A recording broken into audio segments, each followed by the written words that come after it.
In this video, I will show you how to use Google Translate in WhatsApp.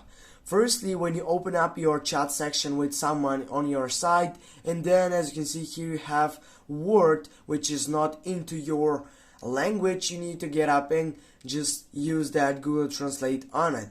But in this case, I need to mention that there is no option to get up and take that Google Translate through WhatsApp. This is why you need to just copy that site which you don't understand. You need just to go on that site, you need to copy, and then you need to get up from your WhatsApp. You need to go here onto your Google section on your browser. Then you need to type for Google Translate, and when you get right there, you need to choose the right option to get up to two different languages which are related on that one on your WhatsApp chat section.